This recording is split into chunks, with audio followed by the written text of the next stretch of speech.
I still think that if you look at the incentives in the academy, it's not to do things in policy. And there are a lot of academic departments where if you show an interest in policy, you're not going to get very far, or there's almost a disdain for policy. So that if you're a young PhD, newly minted, and you want to know how do I move ahead, how do I get tenure, how do I rise in the profession, it's not going to be by policy. It's going to be by writing articles that get printed in peer-reviewed journals, and often in language which is not accessible to policymakers. And if you do spend a lot of time on policy, you may in fact damage your prospects for rising in the academy. That's a real gap, I think. Well, I mean, all right, this raises two sort of areas of contestation. I guess the first one is, from a scholarly point of view, this is not a way to put it, but should scholars actually become more policy relevant? You're implying that, yes, scholars should take a more active position, in terms of policy advocacy and potentially entering government. But there is an argument, I mean, just as the hard sciences have what's called pure and applied research, perhaps that should exist in international relations as well. I think one of the concerns that you could have is that if you start providing incentives for scholars to provide policy-relevant work, then what becomes, thought of as recommended suddenly morphs into something that would be seen as mandated. And I think there's some sticky issues, would you agree, about, sort of policy, about academics getting too enmeshed with the government in terms of trying to advise what the government should do? Yeah, there's definitely a danger. The last thing you'd want is for all academics to be policy-oriented. I think what the best situation is where you want a mixed portfolio. So, for example, when I was dean of the Kennedy School, we used to think of our faculty as representing a bell-shaped curve on the range from theory to applied. You do want some people who are theoretical and who are not running off to Washington. You also want some people who are very close to what's going on in policy circles, and you want probably the majority of your faculty in between. The key question is that they communicate with each other.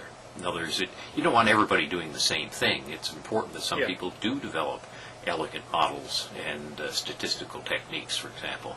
And it need not be exactly the same person, though it's nice when those modelers do think about how to translate their models. But the main question is, do they communicate with each other, so that the academy and the best ideas in the academy can, if you want, move out into affecting the world. And that, I think, that's a legitimate concern. I mean, this raises a question which is almost embarrassing in terms of maybe the modesty of our progress, but do you feel like international relations scholarship, as we think about it, has actually made sufficient contributions to actually be of some utility to the government? I don't know if you saw this, it was an Economist story about a week or two ago that sort of profiled the professional backgrounds of world leaders.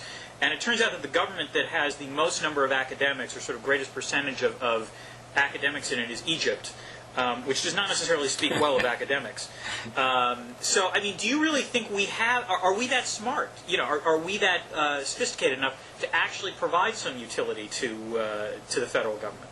Well, I think social science theory actually can be useful. In my own experience in government, I found that being aware of and having my views shaped by understanding realism and liberalism, for example, had a big effect when I was trying to shape a new strategy on East Asia during the Clinton administration.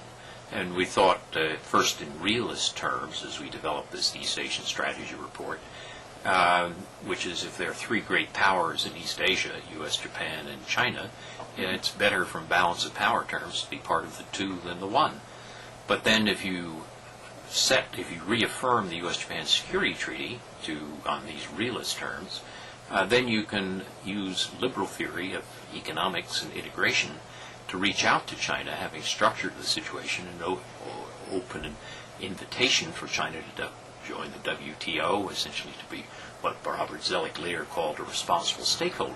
So there's an example where theories were applied in ways that helped to shape a very important policy question.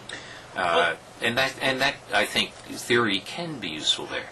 But if you say, is it, if you just hand somebody a copy of a book on theory, that doesn't do much good. I mean, it's because most of it is inaccessible or too abstract.